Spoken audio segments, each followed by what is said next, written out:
Caros alunos do 9º período do matutino da Fadivar, vamos dar prosseguimento às nossas aulas de Direito Previdenciário em relação aos beneficiários da Previdência Social.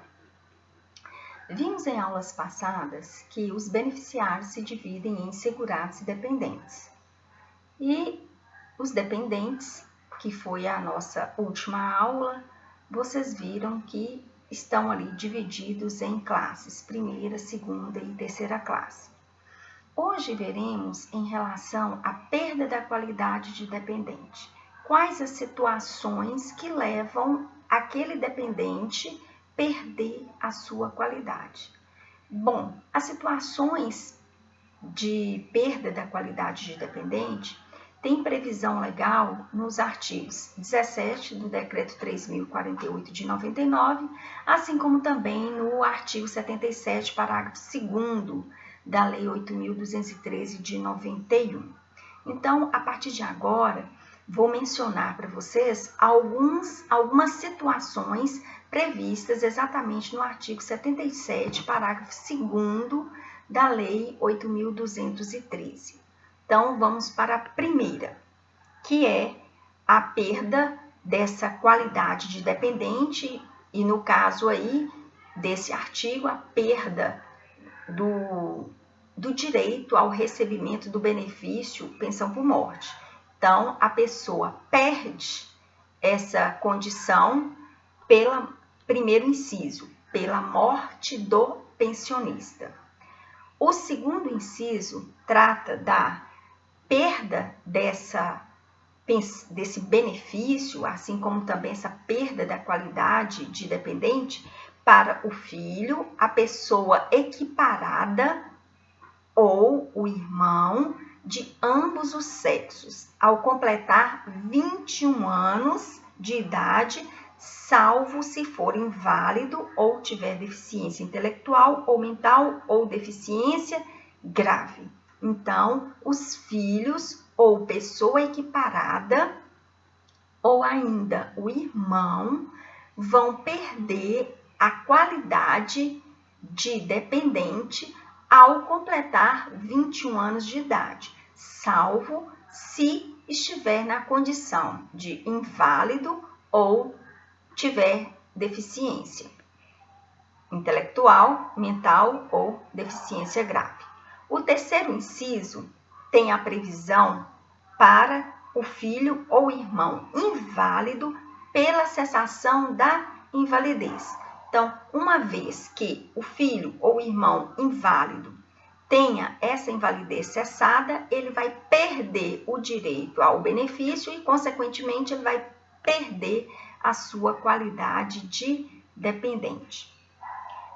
O quarto inciso diz respeito ao filho ou irmão que tenha deficiência intelectual ou mental ou deficiência grave, pelo afastamento da deficiência nos termos do regulamento. Então, se esse filho ou irmão, eles tiverem a sua deficiência, considerando que seja uma pessoa que tenha alguma deficiência mental, intelectual ou deficiência grave.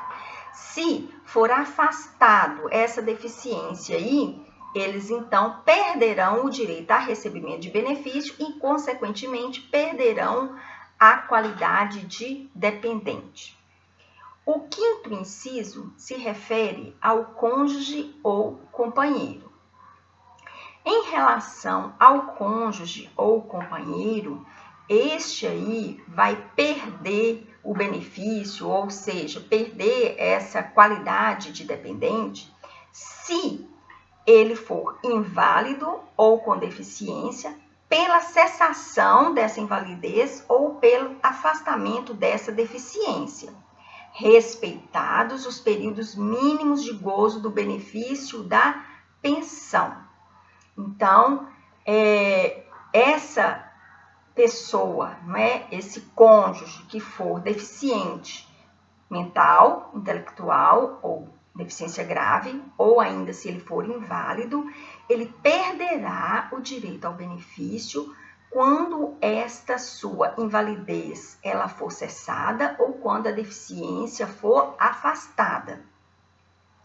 Mais à frente, eu vou dar um exemplo para vocês em relação a essa questão aqui, quando descreve, melhor dizendo,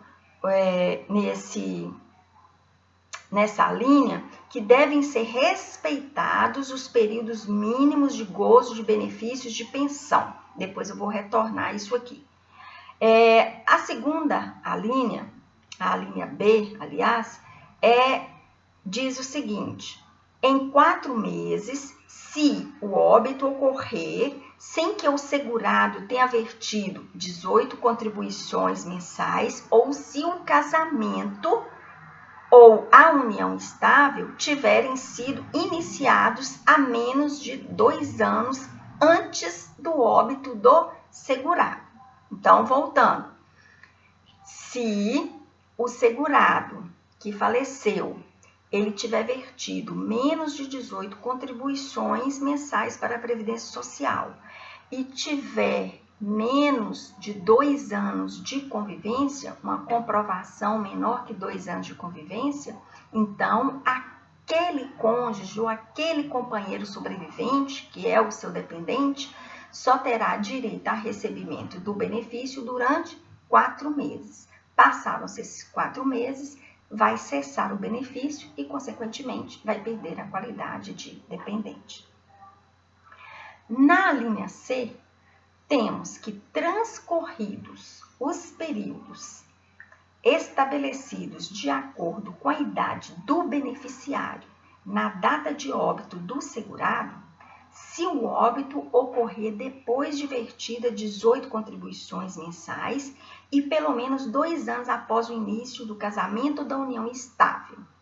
No entanto, é importante ressalvar o seguinte: se caso a morte desse segurado for decorrente a acidente de qualquer natureza ou se for decorrente de uma doença do trabalho ou uma doença profissional, não vai ser preciso comprovar esse tempo mínimo de convivência, que é de 2 anos, tampouco vai ter que o segurado terá que ter 18 contribuições vertidas para a Previdência Social, tá? Então, temos aí essa ressalva. Pois bem, então, considerando aí que a pessoa que era o segurado antes do seu óbito já teria vertido 18 contribuições mensais e já tem ali um tempo mínimo de convivência ali de 2 anos, comprovada, então, quando é que aquele dependente vai perder o direito a recebimento do benefício ou, como já falei, perder essa condição de dependente? Primeiro, se no momento do óbito do segurado, o seu dependente sobrevivente, no caso o companheiro ou o cônjuge sobrevivente, se ele tiver menos de 21 anos de idade, ele só vai permanecer nessa qualidade aí, recebendo o benefício durante um prazo de 3 anos. Agora, se ele estiver com a idade entre 21 e 26 anos, vai receber o benefício durante 6 anos. Se a condição dele, aliás, se a idade dele for entre 27 e 29 anos, ele vai receber o benefício durante 10 anos. Se ele estiver entre 30 e 40 anos, vai receber durante 15 anos. E se este segurado tiver, no caso, 41 a 43 anos, vai receber durante 20 anos. E, por último, se ele tiver uma idade acima de 44 anos, igual ou mais 44 anos, aliás, ele vai receber de forma vitalícia. Voltando aqui para aquilo que eu disse para vocês que eu daria, que eu voltaria a comentar quando lá na linha quando lá no inciso, a linha mesmo, lá no inciso 5, na linha A, quando se referia ao dependente, se ele fosse inválido ou com deficiência, dependente, companheiro ou cônjuge. Se ele fosse inválido ou com deficiência pela cessação da invalidez ou pelo afastamento da deficiência, respeitados os períodos mínimos de gozo do benefício de pensão. Quando aqui nessa linha fala, traz a determinação para respeitar os períodos mínimos do gozo de benefício da pensão, é exatamente isso. Como eu falei das idades escalonadas, então eu vou pegar um exemplo aqui para clarear um pouco mais. Vamos supor que o seu José, ele é uma pessoa que tem 38 anos de idade, então se ele tem 38 anos de idade, automaticamente ele teria o quê? 15 anos para receber o benefício, um tempo de 15 anos para receber o benefício e assim manter sua qualidade de dependente, certo? Mas, considerando que seu José é uma pessoa com deficiência, o que ocorre? Olha só, seu José é 38 anos com deficiência, perdeu a esposa, então ele passou a receber o benefício de pensão por morte. Se seu José fosse uma pessoa sem deficiência, ele receberia esse benefício durante os 15 anos, porque ele tem 38 anos. Agora, pelo fato dele ser deficiente, o que acontece? Vamos supor que o seu José, num determinado momento, ele tenha o afastamento dessa deficiência. Então, vamos considerar que seu José, depois que seu cônjuge ou sua companheira faleceu, ele ficou recebendo o benefício durante, vamos considerar aí, 7 anos. Olha, ele teria o direito, se ele fosse uma pessoa sem deficiência, ele teria o direito de receber esse benefício durante 15 anos. Como ele teve a sua deficiência afastada no 7º ano que ele estava recebendo o benefício, então esse benefício não vai ser cessado automaticamente para ele. Por quê?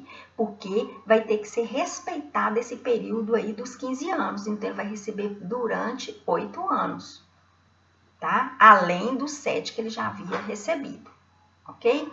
Então, é isso aí que eu tinha de dar como exemplo quando eu mencionei para vocês a questão da linha A do inciso 5. Agora, retornando aqui, o que ocorre?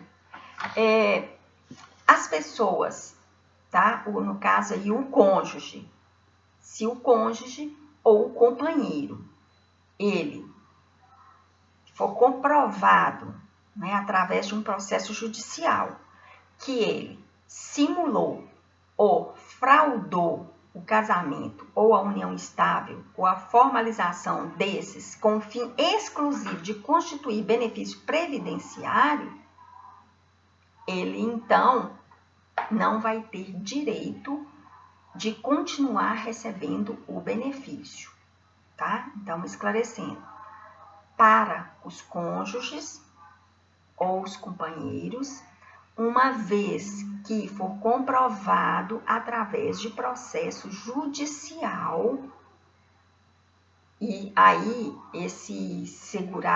no caso esse dependente, ele vai ter, lógico, direito ao contraditório e à ampla defesa.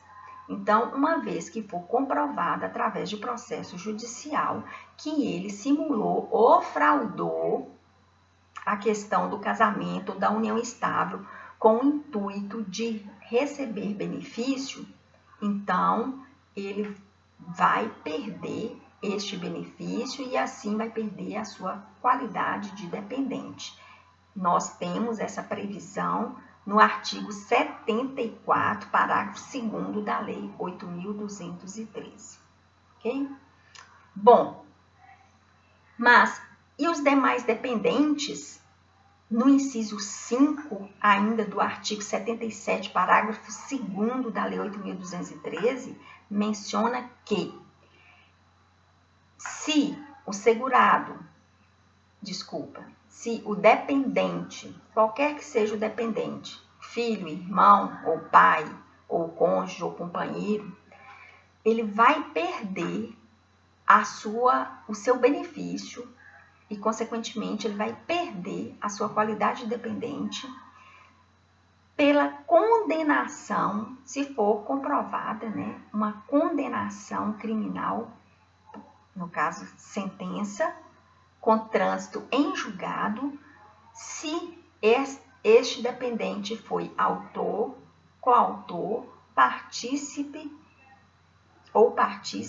de homicídio doloso ou de tentativa desse crime cometido contra a pessoa do segurado, ressalvados os absolutamente incapazes e os inimputáveis, certo? Então, esse inciso 6, ele se aplica, esse inciso sexto, ele se aplica a todos os dependentes. Então, se for comprovado aí o processo judicial, ou seja, se esse dependente ele for condenado criminalmente por sentença transitada em julgado, como autor, coautor ou partícipe de crime, ou de, no caso, homicídio doloso, ou de tentativa desse crime cometido contra o segurado, ele perderá o seu benefício e, consequentemente, ele vai perder essa condição aí de dependente, ok? Agora, quero ressaltar que aquelas condições de ter 18 contribuições vertidas e tal, aquilo ali se aplica só para os cônjuges, assim como aqueles escalonamento de idade, porque vocês viram que os demais dependentes com 21 anos já vai cessar o benefício e cessa também a qualidade de dependente, tá ok?